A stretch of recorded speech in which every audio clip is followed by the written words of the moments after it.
ನಾವು ಕಟ್ಟಿದ ಉದ್ದೇಶನೇ ಬೇರೆ. ಕರ್ನಾಟಕದಲ್ಲಿ ಕನ್ನಡವನ್ನ ತಾಯಿ ರೂಪದಲ್ಲಿ ನಾವು ನೋಡ್ಬೇಕಾಗ್ತದೆ. ಕರ್ನಾಟಕವನ್ನ ತಾಯಿ ರೂಪದಲ್ಲಿ ನೋಡ್ಬೇಕಂದಾಗ ನಮ್ಮ ಪಕ್ಕದ ಆಂಧ್ರ, ತಮಿಳುನಾಡು, ಕೇರಳ, ಇತರೆ ಭಾಷೆಗಳು, ಮಲಯಾಳಿ ಎಲ್ಲ ಭಾಷೆಗಳನ್ನ ನಾವು ಚಿಕ್ಕಮ್ಮ, ದೊಡ್ಡಮ್ಮ, ಅತ್ತೆ ತರ ನೋಡ್ಬೇಕಾಗ್ತದೆ.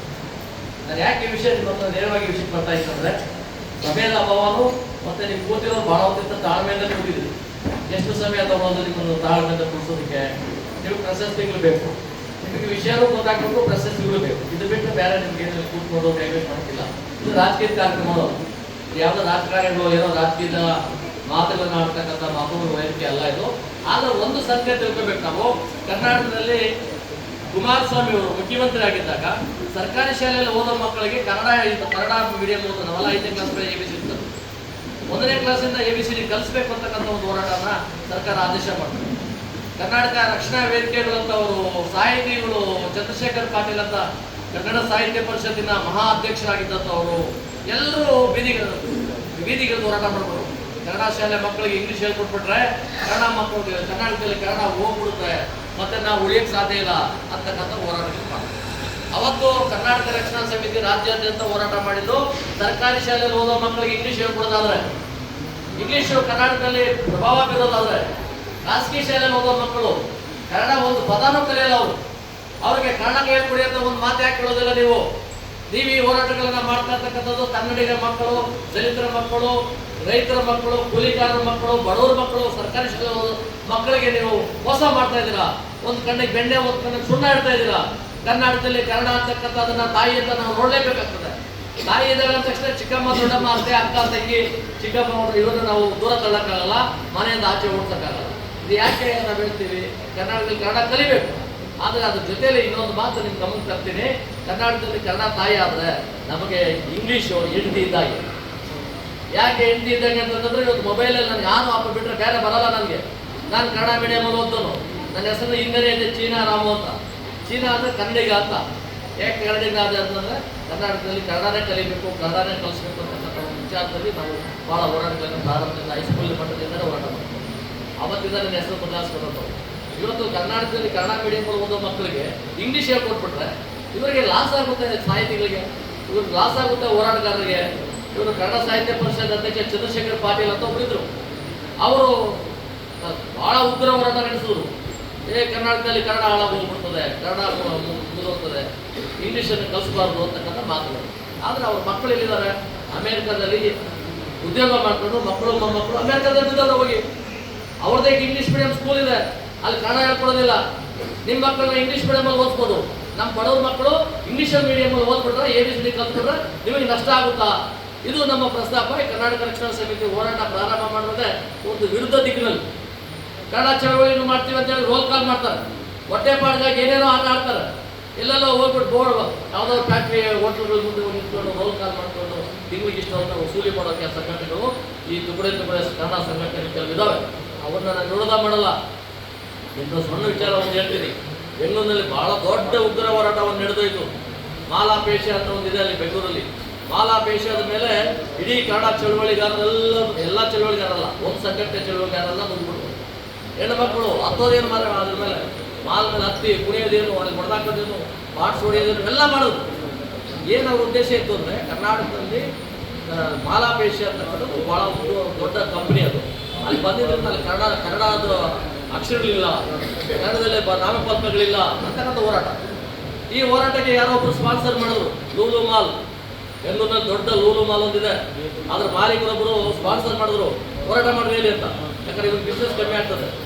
ಇಲ್ಲೇ ಹೋಗ್ಲಿ ಕೂಡ ಬಂದಿದೆ ಅದು ಕಮ್ಮಿ ಆಗುತ್ತೆ ಅನ್ನೋ ದೃಷ್ಟಿಯಿಂದ ಇವ್ರನ್ನೆಲ್ಲ ಓಡಿಸ್ಬಿಟ್ರು. ಅಲ್ಲಿಗೆ ಓಡಿಸಿದ್ರು ಒಂದು ಗುಂಪು ಪಾಪ ಅಮಾಯಕರು, ಬಡವರು, ಮಕ್ಕಳು ಎಲ್ಲರೂ ಕನ್ನಡ ಚಳುವಳಿ, ನಾವು ಕನ್ನಡಿಗರು ಕನ್ನಡದ ಹೋರಾಟ ಮಾಡ್ತೇವೆ, ನಾವು ಹಂಗೆ ಮಾಡ್ತೇವೆ, ಹಿಂಗೆ ಮಾಡ್ತೇವೆ ಅಂತ ಬೀದಿಗೆ ಹಿಡಿದು ಕುಡಿದು ಕುಂಬಿಸಲ್ಲಿ ಹೊಡೋದು, ಜೈಲಿಗೆ ಹೊಡೋದ್ರು. ಎಲ್ಲರೂ ಭಾಳ ರಕ್ಷಣಾ ವೇದಿಕೆ ನಾಡಗೌಡರು ಜೈಲಿಗೆ ಹಾಕೋದು, ಬಿಡಲಿಲ್ಲ ಯಾರು. ಅದು ಬಿಡದೇ ಇರೋ ಕಾರಣ ಬೇರೆ ಇದೆ. ಅದಕ್ಕೆ ರಾಜಕೀಯವಾಗಿ ವೈಷಮ್ಯ ಕಾಂಗ್ರೆಸ್ಸಲ್ಲಿ ಈಗಿನ ಸರ್ಕಾರದಲ್ಲಿ 2 ಗುಂಪುಗಳಿದ್ದಾವೆ. ಆ 2 ಗುಂಪಲ್ಲಿ ಒಂದು ಗುಂಪು ಅದನ್ನು ಜೈಲಿಗೆ ಹಾಕ್ಸಿದ್ರು, ಮುಖ್ಯಮಂತ್ರಿ ಗುಂಪು. ಇನ್ನೊಂದು ಉಪಮುಖ್ಯಮಂತ್ರಿ ಗುಂಪು ಸಪೋರ್ಟ್ ಕೊಟ್ಟಿತ್ತು.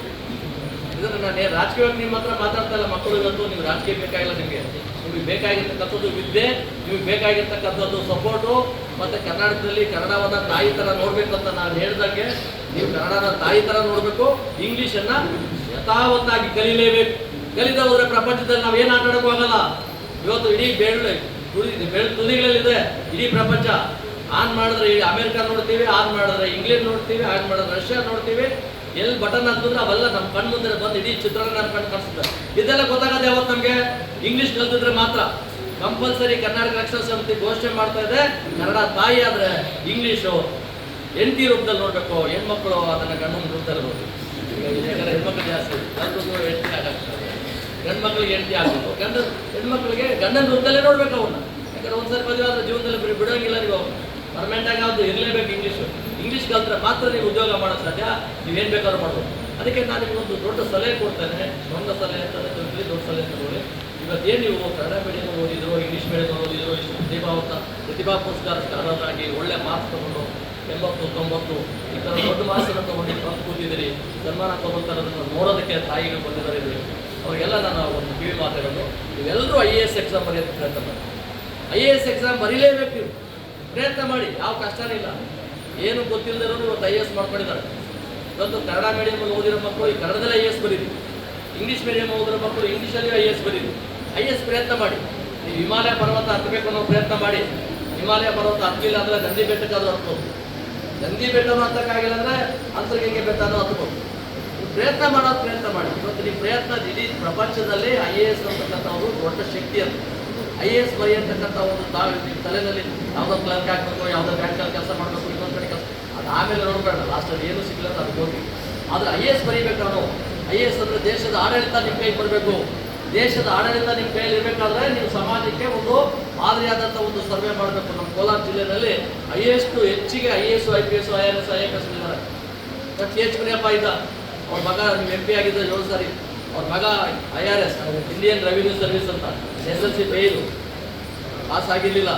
ಅಪ್ಪ MP ಆದ, ಹೇಗೇಗೋ ಮಾಡಿ ಡಿಗ್ರಿ ಮಾಡಿಸ್ದ, ಯಾರ್ಯಾರಿಗೋಲೆ ಬರೆಸ್ದ ಡಿಗ್ರಿನೂ, IASನು ಬರ್ಸ್ಕೊಂಡ.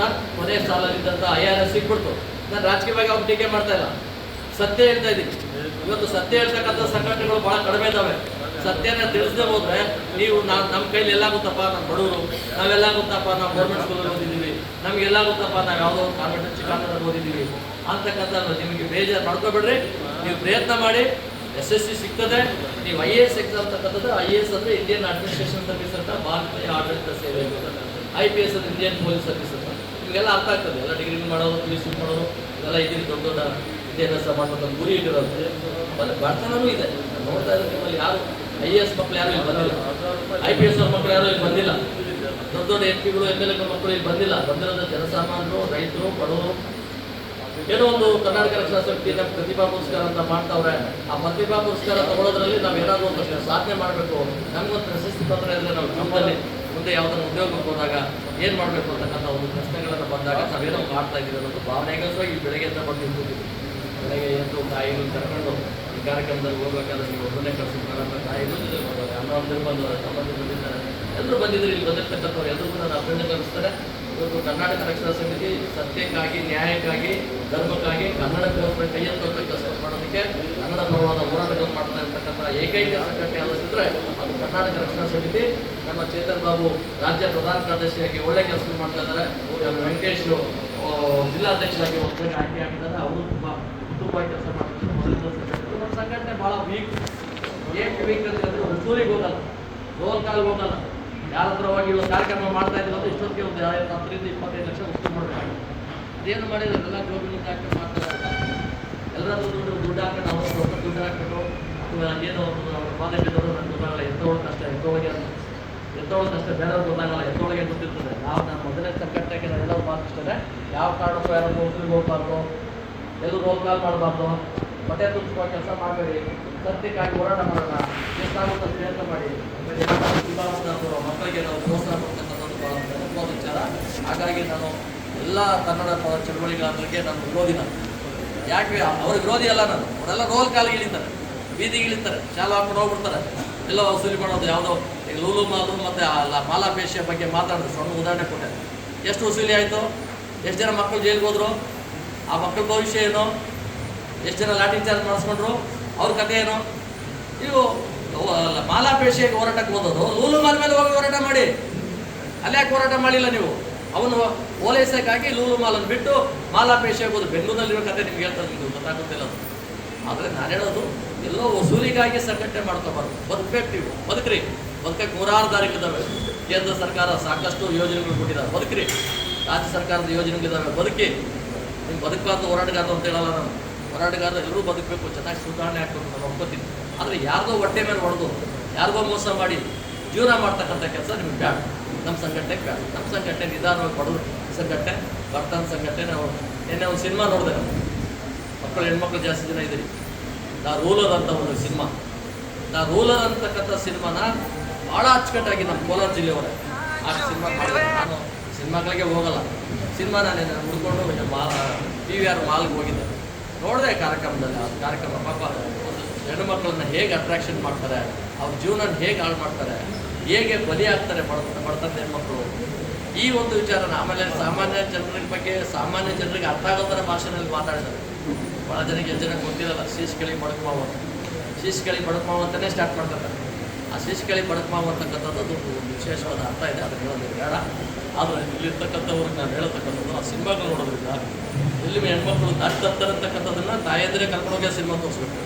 ಆ ಸಿನಿಮಾ ಒಂದ್ಸರಿ ನೋಡಿದ್ರೆ ನೈಜ ಘಟನೆ.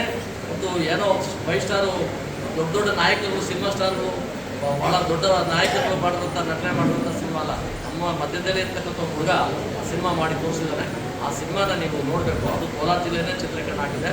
ಭಾಳ ಬಡತನದಿಂದ ಮಾಡಿರ್ತಕ್ಕಂಥ ಬಡವ್ರ ಫಿಲಿಮ್ ಆದ್ರೂ ಒಂದು ದೊಡ್ಡ ಮೆಸೇಜ್ ಕೊಟ್ಟಿದ್ದಾರೆ ಜನರಿಗೆ. ಅದನ್ನು ಮಿಸ್ ಮಾಡದೆ ನೋಡ್ಕೋಬೇಕು. ಸರಿ, ಏನಪ್ಪ ಇವರು ಕರ್ನಾಟಕ ರಕ್ಷಣಾ ಸಮಿತಿಯಿಂದ ಸಿನಿಮಾ ಬಗ್ಗೆ ಮಾತಾಡ್ತಾರೆ. ಈಗಿನ ಮಕ್ಕಳು ಅಟ್ರಾಕ್ಷನ್ ಆಗೋಂಥ ವಯಸ್ಸಲ್ಲಿದ್ದಾರೆ. ಆ ಮಕ್ಕಳು ಎಲ್ಲೋ ಅಟ್ರಾಕ್ಷನ್ ಆಗಿ ಯಾರಿಗೋ ಬಲಿಯಾಗಿ ಏನೋ ಆಗೋದಕ್ಕಿಂತ ಅಂಥ ಸಿನಿಮಾನ ನೋಡೋದ್ರಿಂದ ಎಲ್ಲೋ ಒಂದು ಪರಿವರ್ತನೆ ಆಗ್ತದೆ. ಆ ಬದುಕು ಏನಾಗ್ತದೆ, ಅದಕ್ಕೆ ಹೋರಾಟ ಮಾಡೋದಕ್ಕೆ ಬಾಬಾ ಸಾಹೇಬ್ ಅಂಬೇಡ್ಕರ್ ಕೊಟ್ಟಂಥ ಅವಕಾಶಗಳ ಬಳಸ್ಕೊಂಡು ಹೇಗೆ ಹೋರಾಟ ಮಾಡ್ತಾರೆ, ಹೇಗೆ ತಪ್ಪು ಮಾಡಿದಂಥ ಜೈಲು ಕಳಿಸ್ತಾರೆ, ಅವ್ರಿಗೆ ಪಾಠ ಕಲಿಸ್ತಾ ಇರ್ತಕ್ಕಂಥದ್ದು ಒಂದು ಚಿತ್ರ. ಅದು ಕಾಲ್ಪನಿಕ ಚಿತ್ರ ಆಗಿದ್ದು ಮತ್ತು ವಾಸ್ತವ ಚಿತ್ರ. ಹಾಗಾಗಿ ಆ ಚಿತ್ರನ ನೋಡೋದಕ್ಕೆ ಕೆಲಸ ಮಾಡಬೇಕು. ಕರ್ನಾಟಕ ರಕ್ಷಣಾ ಸಮಿತಿಯ ನಮ್ಮೆಲ್ಲ ಪದಾಧಿಕಾರಿಗಳ ಹೆಸರು ಜನಕ್ಕಾಗಲ್ಲ ಹೇಳೋದು.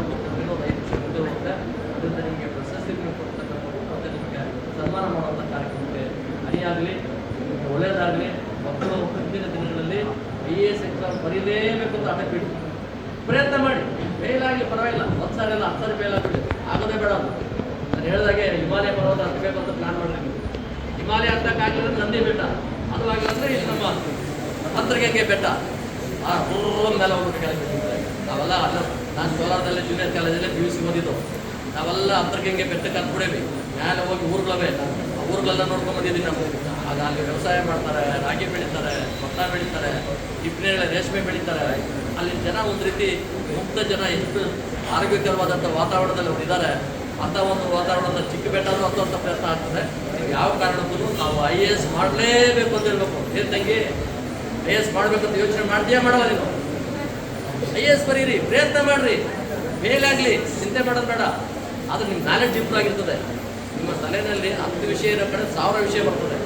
ನೀವೆಲ್ಲ ನಾನು FTC ಬರಿತೀನಿ, STC ಬರಿತೀನಿ, ಯಾವುದೋ ಬ್ಯಾಂಕಿಂಗ್ ಎಕ್ಸಾಮ್ ಮಾಡ್ಕೊತೀನಿ ಅಂತ ಕೂತ್ಕೊಳ್ಳೋಕೆ ಹೋಗ್ಬೇಡಿ. ಎಲ್ಲರೂ ಪ್ರಯತ್ನ ಮಾಡಿದ್ರೆ ಎಲ್ಲರೂ ಪಾಸ್ ಆಗ್ತಿರೋಂತನೂ ಅಲ್ಲ. ಆದರೆ ನಿಮ್ಮ ಜ್ಞಾನ ಅಭಿವೃದ್ಧಿ ಆಗ್ತದೆ.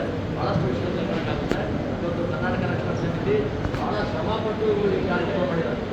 ಈ ಕಾರ್ಯಕ್ರಮ ಮಾಡೋದಕ್ಕೆ ಅವ್ರಿಗೆ ಯಾರೂ ಸಪೋರ್ಟ್ ಮಾಡಲ್ಲ, ಹಣಕಾಸು ನೆರವು ಇಲ್ಲ ಅವ್ರಿಗೆ, ಏನಿಲ್ಲ. ಆದರೂ ಒಂದು ಪ್ರತಿಭಾ ಪುರಸ್ಕಾರ ಹೆಸರಲ್ಲಿ ಸಂಘಟನೆ ಮೂಲಕವಾಗಿ ಮಾಡಬೇಕು. ಅದಕ್ಕೆ ಕಾಣಿಸ್ತದೆ ನೀವು ದೈವತ್ವ ಇರ್ತಕ್ಕಂಥ ಎಲ್ಲರೂ ಕಾರ್ಯಕ್ರಮಕ್ಕೆ ಬಂದು ನಿಮ್ಮ ಜೊತೆ ಮಾತಾಡೋಕ್ಕೆ ಒಂದು ಕಷ್ಟ ಸುಖವನ್ನು ನಾವು ಕೇಳೋಕ್ಕಾಗ್ತಿರ್ಬೋದು. ನಿಮಗೊಂದು ಮಾರ್ಗದರ್ಶನ, ಮೋಟಿವೇಶನ್ ಅಂತ ನಾವು ಮಾಡಿಲ್ಲ.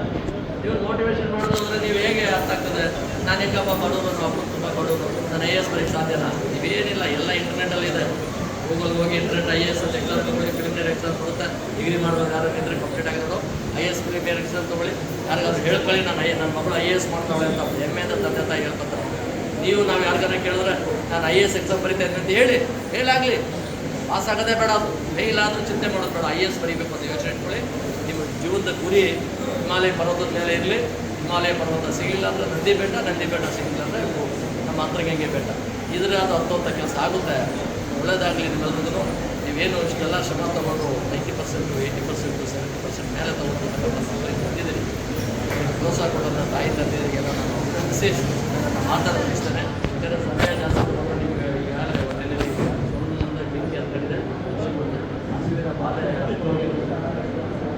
ಇದ್ದವ್ರಿಗೆ ಯಾರು ಗೊತ್ತಾಗುತ್ತೆ ಹಸಿವಿನ ಬಾಧೆ ಇದೆಯಂತ ಆ ಬಾಧೆನೂ ನಾವು ತಿಳಿಸ್ಬೋದು. ಒಳ್ಳೆಯದಾಗಲಿ ಅಂತ ಹಾರೈಸಿ ಕರ್ನಾಟಕ ರಕ್ಷಣಾ ಸಮಿತಿ ಎಲ್ಲ ಪದಾಧಿಕಾರಿಗಳು ವ್ಯಕ್ತಿಗಳು ಜೈ